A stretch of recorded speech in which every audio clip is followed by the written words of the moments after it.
Je vais être témoin au milieu de ma génération, annoncer ta parole, éclairer le peuple qui te cherche, témoigner de ton amour à tout ce monde découragé, apporter ta guérison, Seigneur, tous les cœurs qui sont blessés, redire au monde que tu es bon, Seigneur. Bien-aimés dans le Seigneur, je vous salue au nom de notre Seigneur Jésus-Christ. Je prie Dieu pour que cette parole vous trouve en santé, ou plutôt qu'elle vous apporte la santé dans votre esprit et votre âme. Alors, je suis heureux de partager avec vous cette parole. Je vous avais promis de continuer une réflexion sur ce qui concerne le songe. La dernière fois, j'espère que vous avez eu le message, nous avions parlé du songe. Pourquoi faut-il faire prêter attention, n'est-ce pas, aux songes, c'est-à-dire aux messages qui viennent de la part de Dieu. Quand le ciel vient nous visiter, quand le ciel vient nous parler, pourquoi nous devons prêter attention à ces songes. Aujourd'hui, je voulais vous parler de la continuité de ces messages. Quand nous avons eu un songe, quand nous avons été visités pendant la nuit, que faut-il faire après qu'on ait eu un songe? Qu'est-ce que nous devons faire quand nous avons eu un songe la nuit et que nous nous levons le matin? Que devons-nous faire, parfois même cette même nuit?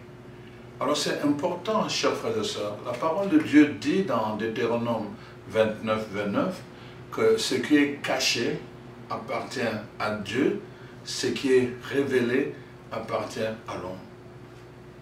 Comprenez bien, Dieu est fidèle à sa parole. Il y a une logique, il y a des choses que Dieu prend en charge, au contrôle, pendant que vous ne savez absolument rien. Parfois vous êtes en train de dormir, hein?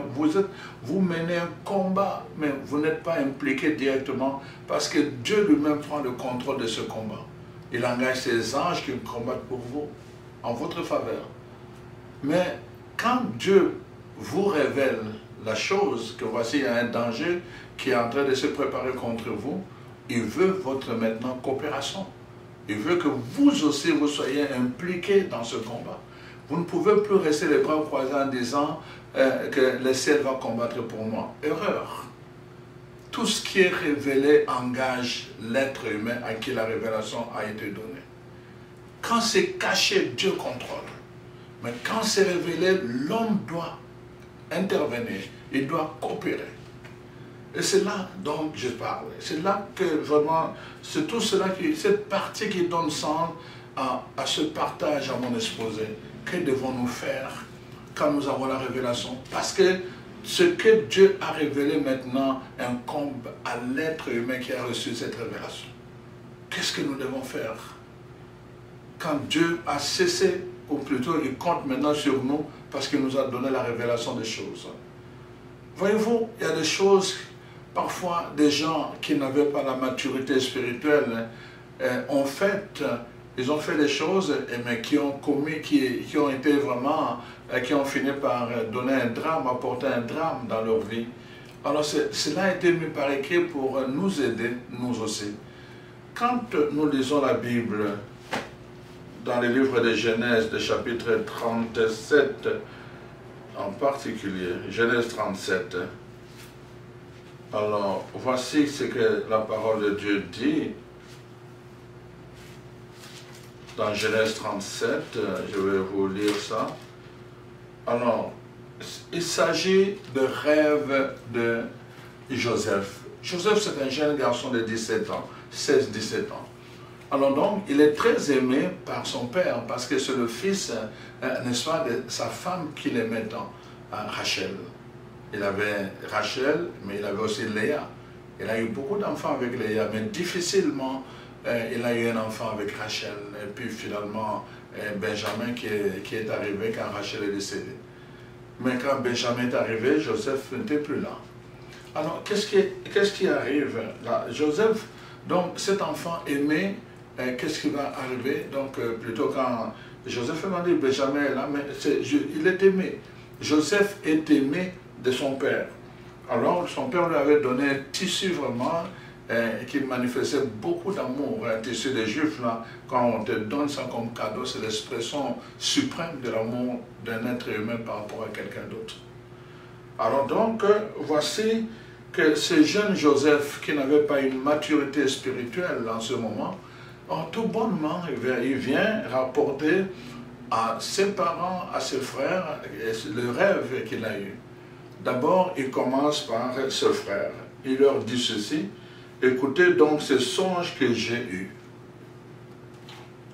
Nous étions alliés des gerbes au milieu des champs. Et voici, ma gerbe se leva et se mit debout, et vos gerbes l'entourèrent et se prosternèrent devant elle. Je dis à ses frères, on était là dans le champ en train de... Les gerbes, c'est vraiment des signes de bénédiction. Ça, c'est la moisson. Alors, on était en train de lier ça, et puis pouf, sa gerbe se mit debout, et les gerbes de ses frères aînés, n'est-ce pas, se sont mis autour de sa gerbe et ont commencé à s'incliner. Imaginez-vous, ils n'ont même pas eu besoin d'interprétation.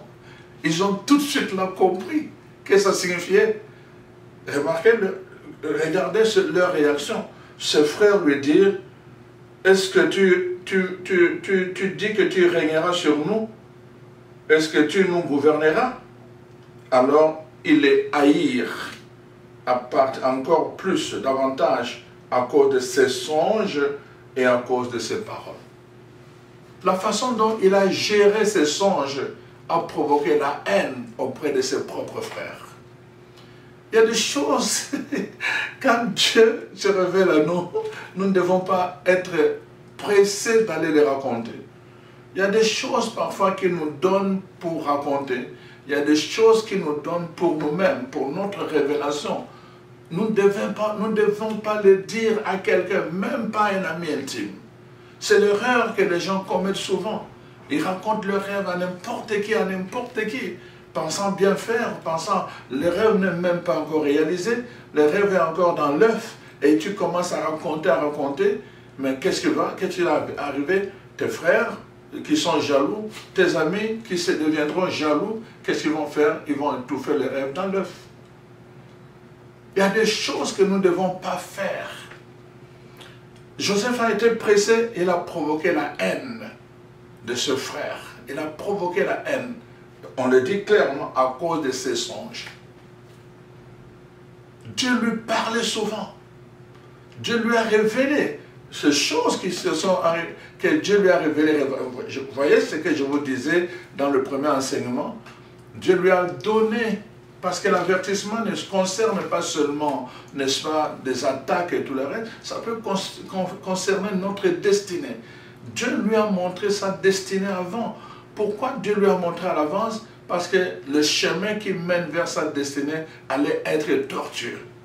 Alors il fallait qu'il ait d'abord la conviction que Dieu est avec lui, qu'il a une destinée préparée. Même s'il avait à combattre, il devait avoir tout le temps en lui cette confiance qu'il a une destinée, que tout cela, tous ces combats ne sont là que pour l'orienter, l'aligner donc à sa destinée.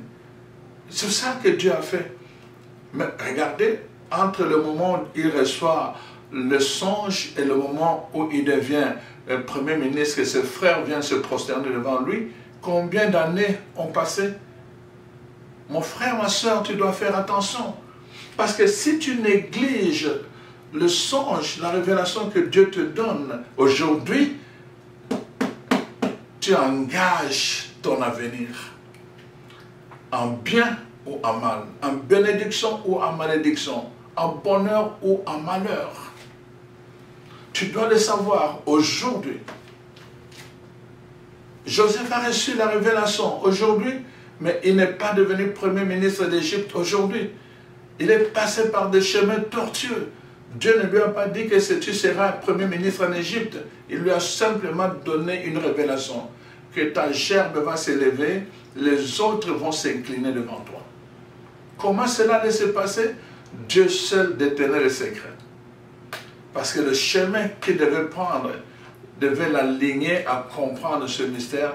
Et il l'a compris une fois qu'il était devenu Premier ministre. Il a dit, non mes frères, ne vous inquiétez pas, vous pensiez me faire du tort, mais en réalité, c'était la volonté de Dieu. Il a dit ça quand il était en Égypte. Il a compris son rêve. Mais pendant qu'il souffrait et tout le reste, il ne savait pas ça. C'est pour cela que Dieu va nous donner des révélations. Parce que quand tu portes une étoile, Dieu va te donner une révélation pour que tu n'abandonnes pas de combat. Tes ennemis qui voient ton étoile vont te combattre. Ils vont avoir de la haine pour toi. Ils vont te calomnier. Si tu ne tiens pas, si tu ne t'accroches pas à ta vision, à la révélation de Dieu, tu vas être malheureux avant même de toucher à ta bénédiction. Et tu vivras en contradiction avec le plan de Dieu pour toi. Alors donc, voilà pourquoi c'est important que nous comprenions le monde des rêves. Il y a des choses que tu ne dois pas faire. Ne sois pas pressé à aller dire tes rêves, à aller le révéler, partager tes rêves à des amis. Ne sois pas pressé. Vous savez, je ne sais pas, je pense en Afrique du Sud, il y a une fille qui avait son fiancé, et puis chaque fois, tout ce qui s'est passé avec son fiancé, il venait dire à son ami intime. Ah non, mais là, mon fiancé donc, me donne de l'argent parce que je vais aller en Inde, je vais aller faire des achats là-bas, je reviens, on va faire du commerce. Ils ne sont pas encore mariés. Et comment lui revient, elle vient dire à son ami intime, ah tu sais, ah, mon chéri va me donner de l'argent, m'a donné de l'argent, je dois aller en Inde faire des achats et puis on revient, on va faire du commerce. À force de venir rapporter des choses à son ami qui n'était pas marié, mais qui était son ami intime, son ami a développé la haine et la jalousie dans son cœur. Et qu'est-ce qui est arrivé? Son propre ami là qui confiait des choses a commencé à aller dire à son fiancé des choses. Ah, voilà, ah, tu sais, tu sais que j'ai appris que ta fiancée voyage avec un garçon et ils vont aller en Inde, je ne sais pas quoi faire. Et tu commences ça? Ah, je ne sais pas, j'ai appris comme ça. Il invente des choses, Mais comme elle avait donné l'indication Inde, son fiancé dit, mais oui, c'est moi qui ai donné l'argent pour qu'elle aille en Inde. Et là, du coup, le soir, le fiancé appelle la fille et dit, non, reviens, ramène-moi mon argent. Il dit, qu'est-ce qu'il y a? Il dit, ramène-moi mon argent. Et puis, elle ramène l'argent et puis, il a chassé la fille. Donc, c'est à travers un ministère, d'ailleurs, de révélation, c'est un prophète qui était là, qui révèle et dit, bon, et tu pleures pourquoi et tout. Bon, il dit, ah, tu as une amie qui s'appelle telle. Est-ce qu'elle est dans la salle ici? Oh oui, on est venus ensemble. Elle dit, viens ici. Elle dit, dis-lui la vérité. L'ami dit, dis-lui la vérité sur son fiancé, ce que tu as fait. Là, elle a commencé à pleurer, elle s'est mise à genoux pour lui dire, je te demande pardon, j'ai raconté des mensonges à ton mari parce que tu m'avais dit que tu allais en Inde et tout le reste. Tu t'imagines? Donc, dans le monde de songes, c'est la même chose. Si tu t'empresses à aller parler tout le temps des gens, de ce que Dieu te révèle la nuit, tu vas voir que ceux-là même à qui tu parles vont devenir jaloux de toi et ils peuvent même te prendre la haine. Voilà, donc la première chose, c'est des erreurs à ne pas commettre. Donc on voit, allons plus loin encore, donc Joseph eut encore un autre songe et il le raconta à ses frères. Il dit, j'ai eu encore un songe et voici le soleil, la lune et 11 étoiles se prosternèrent devant moi. Il racontait à son père et à ses frères. Son père se mit en colère et le réprimanda et lui dit, que signifie ce songe que tu as eu? Faut-il que nous venions, moi, ta mère et tes frères, nous prosterner devant toi? Et ses frères eurent l'envie contre lui, mais son père garda le souvenir de ces choses. Même son père. Mon frère, ma soeur, il faut faire attention. Il faut faire attention. Je suis en train de dire des choses. Que faut-il faire quand tu as eu un songe? Ne t'empresse pas. Ne t'empresse pas à aller raconter ce songe-là. Et si même son père se sent menacé, parce que on dit que même ton père, donc, remarquez un peu ce qui est intéressant, c'est que Joseph n'explique pas les rêves, il raconte son rêve. Mais les autres comprennent tout de suite là. Le papa comprend que le soleil c'est lui, la maman, il comprend que la lune c'est la maman et que les 11 étoiles ce sont les enfants. Il n'a pas expliqué, mais les autres comprennent. Voyez-vous comment Dieu parle? Il va utiliser, n'est-ce pas, les gerbes, il va utiliser le soleil, les astres, il va utiliser les astres pour parler. Nous devons comprendre comment ces symboles sont utilisés dans la Bible parce que ça nous aide à comprendre aujourd'hui, quand nous avons des rêves comme ça, à quoi ça renvoie les étoiles. Voyez-vous, dans la Bible est constante, quand Dieu parle à Abraham, il dit tes enfants seront comme des étoiles. Donc les étoiles ne sont pas seulement les étoiles dans un rêve. Les étoiles, ça peut être des humains. Voyez-vous, le soleil n'est pas seulement le soleil dans un rêve. Le soleil peut être quelqu'un qui est en position d'autorité. Donc c'est ça en fait qui se passe dans les rêves. Nous ne devons pas penser que les rêves c'est toujours comme cela. Il y a un langage qui est codé aussi à travers les rêves. Il y a un langage qui est codé. Alors donc nous devons vraiment faire attention. D'abord, avant de répondre à cette question, qu'est-ce que nous devons faire? Nous devons premièrement comprendre d'abord la nature de notre rêve. Est-ce que notre rêve est une révélation? Est-ce que notre rêve est un avertissement? Quand c'est une révélation, ça dit que ça nous concerne. Ça concerne notre destinée. Quand c'est un avertissement, ça nous concerne aussi. Ça présente des dangers qui se présentent sur notre chemin, mais ça peut concerner aussi d'autres personnes. Alors donc, tout ce que nous avons à faire dépend d'abord de la nature de notre rêve. Nous devons faire attention. Maintenant, à l'intérieur de notre rêve, il y a des choses, n'est-ce pas, qui se présentent. Il y a des choses qui se présentent, comme par exemple, quand nous faisons, comment je veux dire, nous avons affaire, par exemple, moi, dans mon rêve, j'ai affaire à manger. Je suis en train de manger de la viande et tout le reste, et que je vois que chaque fois dans mes rêves, je mange de la viande.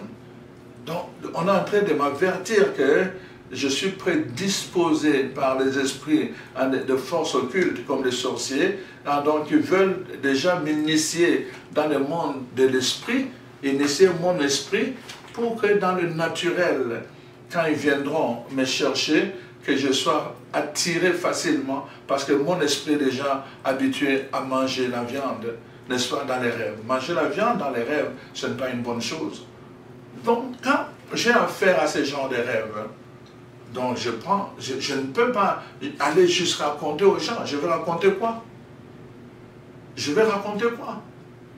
Voici ce que la parole de Dieu dit, n'est-ce pas, dans le livre de Genèse, toujours chapitre 41. La parole de Dieu dit ceci, et ça concerne, c'est Pharaon qui a des rêves. Alors, il a des songes, pardon.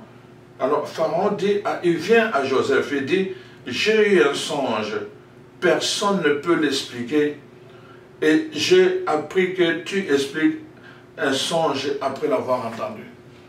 Donc, j'ai eu un songe, je suis allé chez les gens, ils ne peuvent pas expliquer cela. Mais voici ce que Joseph lui dit. Ce n'est pas à moi d'expliquer les songes, c'est Dieu qui donne une réponse favorable donc, à Pharaon. Donc, ce n'est pas moi qui explique les songes, c'est Dieu. Nous ne devons pas aller, les gens qui vont dans des, comment on appelle ça, chercher le livre là, des horoscopes et tout le reste pour interpréter des choses. Nous chrétiens, ce n'est pas là que nous devons aller chercher les réponses à nos songes. Ce n'est pas là, ça c'est pour les païens. Donc c'est très important de prendre vraiment le contrôle de ces choses-là. Nous n'avons pas besoin de cela. C'est Dieu qui donne l'interprétation des songes. Et voyez-vous, à la fin, on lui dit que non, Joseph est habité par l'Esprit de Dieu. Nous devons chercher quelqu'un qui est habité par l'Esprit de Dieu parce que lui peut nous aider, n'est-ce pas, à interpréter notre songe. Mais nous ne pouvons pas aller, ça c'est la première chose que je vous ai dit, ne faites pas cela. N'allez pas commencer à raconter votre rêve, même pas aux membres de votre famille. Ce n'est pas nécessaire parce que vous pouvez provoquer, comme avec Joseph, une attitude de haine, même s'il ne manifeste pas. Surtout avec vos amis, faites attention. Parce que ce sont vraiment nos amis, ils vont vous faire rire là, vous pensez qu'ils ne sont pas authentiques, ils ne sont pas vrais. Mais ils vont paraître comme des gens qui vous aiment et tout le reste, mais dans leur cœur, parfois, ils seront jaloux de vous. Faites attention. Ça, c'est la première chose que je vous dis. Donc, nous voyons que le Pharaon va chercher un homme de Dieu, quelqu'un qui a l'esprit de Dieu. Il va chercher, n'est-ce pas, donc Joseph. On voit que le roi Nabucodonosor va chercher Daniel, un homme de Dieu, quelqu'un qui avait l'esprit de Dieu. Il va le chercher pour interpréter ses rêves et ses songes. Donc c'est important, vous devez vous référer à quelqu'un qui peut vous aider avec vraiment un esprit de Dieu, pas n'importe qui. Ça c'est vraiment quelque chose que vous devez savoir. Donc nous voyons des erreurs comme ça. Comment je veux dire, quand l'ange vient, n'est-ce pas, pour parler à Daniel, il lui dit, je suis venu ouvrir ton intelligence. À travers le songe, je suis venu ouvrir ton intelligence. À travers le songe, donc le ciel vient ouvrir notre intelligence. Les anges viennent ouvrir notre intelligence pour comprendre des choses qui concernent notre destinée. Donc, on ouvre notre intelligence, mais parfois Dieu va utiliser quelqu'un, il va utiliser une personne. Tu ne dois pas aller n'importe qui. Demande. C'est pour cela que je dis la première chose, ne parle pas aux gens. Deuxièmement, tu dois demander à Dieu l'interprétation. Commence par lui. Jérémie 33, verset 3. Invoque-moi, je vais te révéler les choses cachées. Ce que tu ne comprends pas, commence par invoquer Dieu. Il va te révéler. Il va te donner la révélation. Demande, tu dis merci Seigneur de m'avoir donné ce songe. Mais il y a des éléments que je ne comprends pas qui me donnent la confusion. Je demande ta lumière, Seigneur. Je demande ta lumière, Seigneur. Donne-moi ton esprit qui m'éclaire davantage pour que vraiment je puisse mettre en pratique cette révélation que tu m'as donnée. Mais viens éclaircir ma révélation. Ta parole dit, invoque-moi, je te donnerai la révélation des choses cachées. Donc tu t'appuies sur ça. Demande à Dieu d'abord. Ne dis pas aux gens. Deuxièmement, demande à Dieu parce que c'est très important que tu demandes à Dieu. Quand vous remarquez, l'Ancien Testament était très attentif aux songes. Les gens de l'Ancien Testament. On le voit par exemple, le roi Abimelech, n'est-ce pas, quand il voulait toucher la femme d'Abraham, Sarah, dans Genèse 19, donc nous voyons vraiment que, pardon, dans Genèse 20, nous voyons que vraiment Dieu va lui parler, se manifester à lui, mais il va se manifester aussi à Abraham pour dire, prie pour lui. Donc, et Abraham va faire ce que Dieu va lui demander. C'est très important. Nous voyons, n'est-ce pas, dans Pharaon, c'était la même chose dont j'ai parlé, et nous voyons aussi dans les deux rêves de Joseph. Donc nous voyons Pharaon avec Joseph, et nous avons vu comment il vient lui demander cette aide-là, le roi Nabucodonosor avec Daniel, je dis ça aussi. Mais nous pouvons voir aussi que vraiment c'est la même chose que nous voyons avec Moïse aussi. Dieu va lui donner des révélations, il va lui donner des rêves. On a vu dans l'Ancien Testament, mais même dans le Nouveau Testament, la femme de Pilate va dire à son mari Pilate, ne touche pas, laisse cet homme. Vraiment la nuit, j'ai eu des avertissements. J'ai eu des avertissements concernant cet homme, c'était innocent. Dieu parle, il parle, et les gens sont attentifs à cela. Alors donc, ce qu'il faut faire, il faut prier pour que le Seigneur te donne la révélation, comme j'ai dit. Alors, mais il faut aussi que chaque fois que tu reçois un songe, n'est-ce pas, la parole de Dieu dit qu'il faut l'écrire. Pourquoi? Quand tu as un cahier de songes de côté de ton lit, c'est la première chose le matin, quand tu te lèves, écris ton songe dans le cahier. Pourquoi? Parce que quand tu commences à faire des choses, ta mémoire va être habitée par ces choses-là et tu vas perdre ton songe. Donc c'est important d'avoir un cahier de songes. Dès que tu te lèves, première chose, commence par écrire ton songe, même parfois les lignes maîtresses, l'essentiel, écris l'essentiel, et puis tu vas faire tes affaires. Quand tu reviendras et que tu trouveras l'essentiel, ça va te permettre de comprendre le reste de ton songe, de te rappeler. Donc, et pourquoi il faut faire ça? Parce que quand tu écris, ça s'imprime en toi. Je vais expliquer quand je vais vous parler de la visualisation. Ça s'imprime en toi. Tu écris, le fait d'écrire, tes yeux voient, et ça s'imprime en toi. Et ton rêve va devenir comment? Ça va prendre maintenant la force de devenir réalité. Donc, c'est très très important. Nous voyons dans Habakkuk 2.2, n'est-ce pas, Dieu dit lui-même, écris cette révélation, cette vision, écris-la. Écris-la. Mais elle se réalisera certainement, mais en son temps. Ça prend un peu de temps, bien sûr. Alors, qu'est-ce qui se passe souvent? Dans la vie, nous voyons, il y a des choses qui vont se passer. Quand tu as, je dis ceci, tu as un rêve qui concerne la révélation, ta destinée, bénis le Seigneur, parce qu'il faut remercier Dieu et il faut déclarer sur cette révélation. Donc, je te bénis Seigneur, j'accueille dans la foi, cette révélation. Je mets par écrit, parce que c'est ma révélation qui concerne ma destinée. Je mets ça par écrit. Chaque fois que je vais regarder, en tout cas, donc je m'identifie à ça et j'appelle cela à l'existence par la foi. J'appelle cela à l'existence par la foi. C'est ça en fait que ça signifie quand c'est une révélation. Appelle cela à l'existence. C'est-à-dire, rappelle ça tous les jours. Quand tu te lèves, non, je déclare, comme il m'a été révélé, que je ne serai pas, je ne veux pas, je ne mourrai pas pauvre. Je déclare que je ne veux pas mourir, n'est-ce pas, dans la malédiction. Je déclare que je ne veux pas mourir, donc mes enfants ne seront pas, n'est-ce pas, éloignés de Dieu et tout le reste, parce que j'ai reçu la révélation de cette bénédiction pendant le songe. Dieu m'a révélé. Tu déclares la déclaration, tu dois déclarer la révélation de Dieu à travers le songe. Mais quand il s'agit, n'est-ce pas, d'un avertissement, par exemple, comme j'ai dit qu'on te donne à manger la viande, tout de suite là, vraiment je te dis tout de suite là, lève-toi, prie Dieu pour annuler. Je refuse donc cette compagnie de gens qui m'amènent à manger sans ma volonté. Je refuse tout ce que vous avez manipulé au niveau de l'esprit, je l'annule. Je ne donne pas mon adhésion. Tu dois déclarer au nom de Jésus que le sang de Jésus pénètre dans les profondeurs de mon cœur et de mon corps pour annuler, pour détruire tout ce que vous m'avez fait manger pendant mon sommeil. Vous devez annuler. Si vous ne le faites pas, c'est votre problème. Si vous êtes en train de dormir et pendant le son, on vous donne la révélation, quelqu'un est venu de vous étouffer, il est en train de vous étouffer, vous débattez, levez-vous. Ce que vous êtes en train de voir, c'est une réalité. Il y a quelqu'un qui est en train de planifier par des incantations. Parfois, il a votre poupée, il a votre statue, il a quelque chose de vous là, ou bien une photo qu'il est en train de manipuler pour vous étouffer de son côté avec des incantations. Et vous là, vous le ressentez à cause des énergies ou du corps astral éthérique, n'est-ce pas? Vous ressentez tout ce qu'il est en train de faire à distance.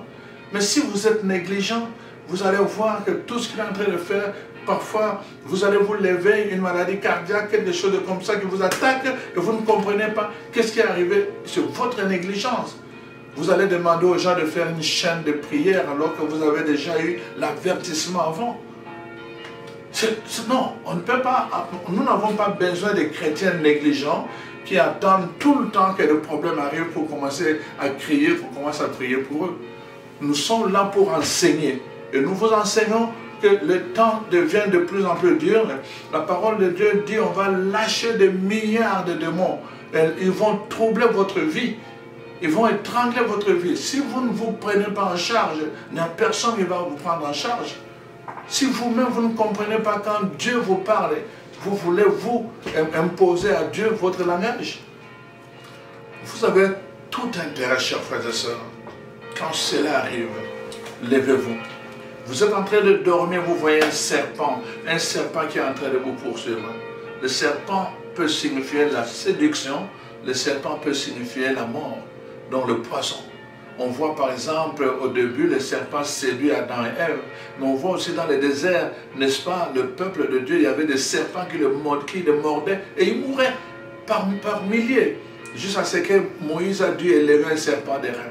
Tu dois élever ton serpent d'airain tout de suite là, que tu vois qu'il y a des serpents qui te poursuivent. Quand il y a un lion qui te poursuit, tu dois faire appel au lion de Juda. Tout de suite là que le lion te poursuit, n'attends pas que le lion te poursuit et tu commences à appeler ta mère. Ah maman, maman, ce n'est pas ta maman qui va te sauver, c'est Jésus.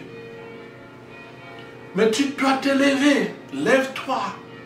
Le temps qu'on te donne, parfois tu vois, les lions sautent sur toi. Et là tu sautes, tu sursautes. Qu'est-ce qu'il y a? Non, ne reste pas là. Commence à prier. On t'a donné ce temps-là. Parce que c'est toi qui dois maintenant décider. Le temps qu'on te donne là, c'est pour cela que le lion n'a pas pu faire. Tu n'as pas vu ce qu'il a fait. Cette partie-là t'est cachée. Parce qu'on attend ta coopération. Tu as déjà remarqué ça? Que parfois tu vas arriver quand on t'étouffe, juste au moment où vraiment tout veut finir, paf, tu sautes. Cette affaire, cette partie, tu ne vois pas. Tu ne peux pas voir ça parce que ça reste un mystère qui attend ta réponse. Tu dois intervenir, tu dois te lever, mets-toi à genoux ou encore dans n'importe quelle position, commence à prier, commence à déclarer. Tu dois déclarer. Tu dois prendre position. Nous avons écrit un livre pratique sur la prière. Ce n'est plus de théorie, c'est comment il faut prier. Je vous ai prêté des mots. Tu dois apprendre toi-même maintenant à utiliser ces mots-là, t'approprier ces mots de prière. C'est un livre pratique, s'exercer à la prière de foi et au combat spirituel. Je l'ai écrit pour vous. Ne m'appelez plus pour me dire, il y a ceci, viens prier. Je vous ai donné le moyen et je continue à faire mon travail, mon devoir et ma mission. Vous devez faire le vôtre. Chers frères et sœurs, c'est important.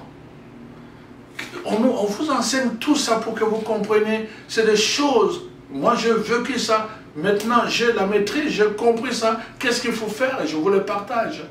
Ne restez pas à dormir, vous avez sauté et puis après, bon, dors en paix. Non, ce n'est pas question de dormir en paix. Tu viens de recevoir une révélation que quelqu'un dans le monde occulte est en train de travailler contre toi. Et tu dis, tu dors en paix. C'est pour cela qu'on t'a laissé cette partie dans le mystère. Les lions ont sauté, mais tu n'as pas vu qu'est-ce qu'il a fait finalement. Toi, tu racontes aux gens que, il ne m'a pas touché, il a sauté, mais quand il voulait me toucher, j'ai sauté. Mais pourquoi tu t'es réveillé? Parce que cette partie t'attend. Ce n'est pas encore fini. Cette partie attend ta coopération. Soit tu laisses faire et ça va continuer comme ça. Soit tu interviens, tu t'élèves. Tu élèves le lion de Juda. Soit tu interviens, tu t'élèves et tu élèves le serpent des reins comme Moïse l'a fait, qui porte toujours encore le nom de Jésus, comme il est dit dans Jean 3, 9. Donc, de la même façon qu'on a élevé les serpents, Jésus a été élevé pour toi. Sur la croix, il a déchiré tout ce qui te condamnait. Il l'a fait. Toi, dis-le. Approprie-toi ce mot-là. Approprie-toi cette victoire de Jésus. Mais tu dois le faire. C'est pour cela que le ciel attend ta coopération, parce qu'on t'a révélé les choses. On te fait prendre un poison et tu restes là à ne rien faire. Non, tu dois faire quelque chose.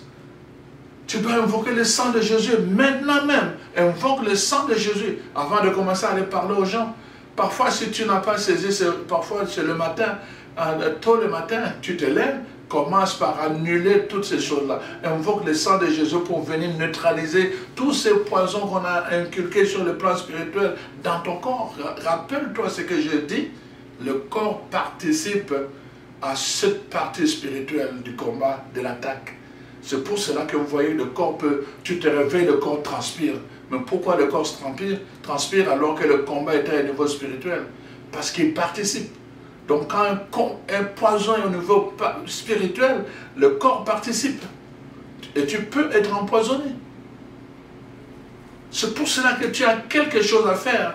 Tu ne peux pas rester simplement comme ça. Tu dois t'élever, tu dois annuler. Et je vous le dis tout le temps, ils viennent du nord, du sud, de l'est et de l'ouest. Tu dois prendre position contre les esprits qui viennent du côté de l'est, contre les esprits qui viennent du côté de l'ouest, contre les esprits qui viennent du côté du nord, contre les esprits qui viennent du côté du sud. Et je vous le montre dans le livre. Faites-le. Parce que ces esprits viennent de ce côté-là. Parce que dans chaque coin cardinal, il y a une divinité, il y a un démon qui est comme maître. et qui envoie d'autres démons. Alors tu dois prendre, tu dois coopérer, tu dois faire quelque chose. Ne reste pas simplement comme ça. Donc quand il y a par exemple aussi, on va parler d'autres choses, je vais vous parler aussi des alliances qui se font pendant la nuit. Parce qu'il faut que vous soyez informés, après vous allez prendre votre décision. Je ne vous donne pas de connaissances pour avoir de connaissances. Les connaissances sont utiles quand on les met en pratique. Restez paresseux en disant simplement, je sais toutes ces choses-là, mais restez paresseux, malheur à vous. Je pense que c'est important, il est temps, nous sommes dans le temps de la fin, nous devons devenir des guerriers, des guerriers spirituels. À ce niveau-là, au niveau spirituel, nous devons devenir des guerriers. Notre vie en dépend, nous devons être le premier à protéger notre vie, le jour comme la nuit. Quand nous associons les anges, mais les anges doivent venir soutenir notre combat à nous. Ça ne doit pas être leur combat. Eux, ils ont combattu dans le ciel. Alors, comprenons bien ces choses-là. C'est pour ça que je vous partage à cette dimension qui est une dimension spirituelle, mais qui a un impact sur notre corps quand nous sommes dans le domaine de rêve. Alors, donc voilà. Alors, je prie Dieu vraiment qu'il vous aide vraiment à adopter la bonne attitude. Chaque fois que vous avez un rêve, un songe, si c'est une révélation, déclarez-le. Déclarez-le. Vous l'avez reçu, maintenant déclarez-le sur votre adhésion. Si c'est un avertissement, annulez, détruisez selon ce que ça se présente. Que ce soit au niveau de mariage, que ce soit au niveau de fête, au niveau de tout cela, vraiment faites attention. Il faut détruire cela. Tout de suite là que vous avez eu la révélation, si vous ne le faites pas, alors c'est votre problème. Rappelez-vous, hein, ce qui est caché appartient à Dieu, ce qui est révélé revient à votre responsabilité. Alors que le Seigneur vraiment vous donne la révélation nécessaire et que le Saint-Esprit vous équipe pour que vous ayez la force vraiment d'utiliser l'autorité du nom de Jésus dans tout combat qui s'élève quelque part pendant la nuit contre vous. Qu'il en soit ainsi au nom de Jésus, notre Yeshua. Amen. Amen.